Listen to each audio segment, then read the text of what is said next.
সপ্তপদী উত্তম সুচিত্রার চিরস্মরণীয় চির অমর ছবি। এই পথ যদি না শেষ হয় তবে কেমন হতো তুমি বলো।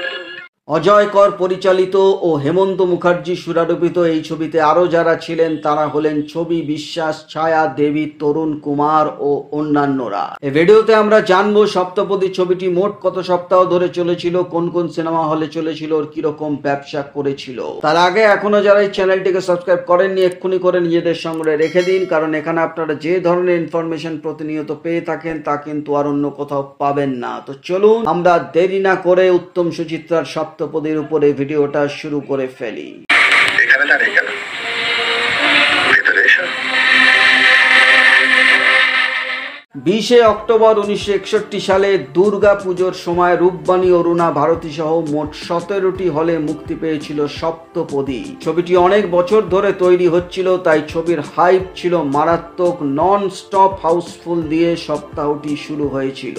দ্বিতীয় সপ্তাহ শুরু হয় 27 অক্টোবর 1961 সালে। রূপবাণী অরুণা ভারতী সহ মোট 17টি হলে ছবিটি চলছিল, অর্থাৎ সিনেমা হলের কোনো পরিবর্তন ঘটেনি। ছবিটির তৃতীয় সপ্তাহ শুরু হয় 3রা নভেম্বর 1961 সালে। রূপবাণী অরুণা ভারতী সহ মোট 17টি হলে ছবিটি রমরমিয়ে চলছিল এবং এই সপ্তাহ সিনেমা হলের কোনো পরিবর্তন ঘটেনি। চতুর্থ সপ্তাহ শুরু হয় 10ই নভেম্বর 1961 সালে। রূপবাণী অরুণা ভারতী সহ 17টি হলে ছবিটি চলছিল, এই সপ্তাহ সিনেমা হলের কোনো পরিবর্তন ঘটেনি। আর এই সপ্তাহটি ছিল সপ্তপদীর 1 মাস পূর্ণ করা সপ্তাহ।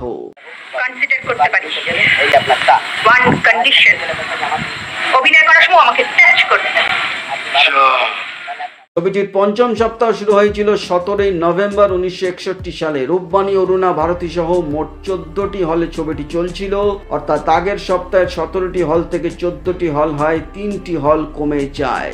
ষষ্ঠ সপ্তাহ শুরু হয়েছিল 24শে নভেম্বর 1961 সালে। রূপবাণী অরুণা ভারতী সহ মোট 16টি হলে ছবিটি চলছিল, অর্থাৎ আগের সপ্তাহের 14টি হল থেকে 16টি হল হয়, 2টি হল বেড়ে যায়। সপ্তম সপ্তাহ শুরু হয় 1 ডিসেম্বর 1961 সালে। রূপবাণী অরুণা ভারতী সহ মোট 18টি হলে ছবিটি চলছিল, অর্থাৎ আগের সপ্তাহের 16টি হল থেকে 18টি হল হয়, 2টি হল যোগ হয়। ছবিটির অষ্টম সপ্তাহ শুরু হয় 8ই ডিসেম্বর 1961 সালে। রূপবাণী অরুণা ভারতী সহ মোট 16টি হলে ছবিটি চলছিল, অর্থাৎ আগের সপ্তাহের 18টি হল থেকে 16টি হল হয়, 2টি হল কমে যায়।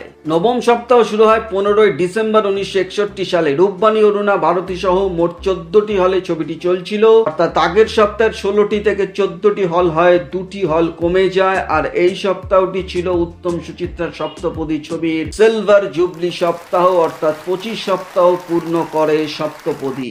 তবে কেমন হতো তুমি বলো, তুমি বলো। এই পথ যদি না শেষ হয়।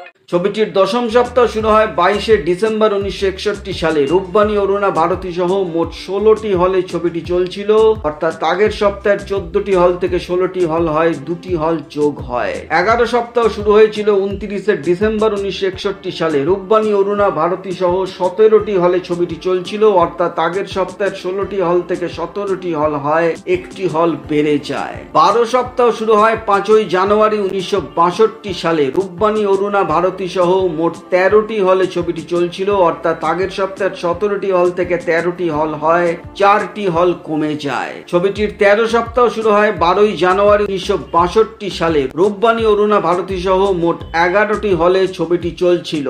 ছবিটির 14 সপ্তাহ শুরু হয় 19শে জানুয়ারি 1962 সালে। রূপবাণী অরুণা ভারতী সহ মোট 10টি হলে ছবিটি চলছিল। ছবিটির 15 সপ্তাহ শুরু হয়েছিল 26শে জানুয়ারি 1962 সালে। রূপবাণী অরুণা ভারতী সহ মোট 15টি হলে ছবিটি চলছিল। আর এই সপ্তাহটি ছিল সপ্তপদী ছবির শেষ সপ্তাহ।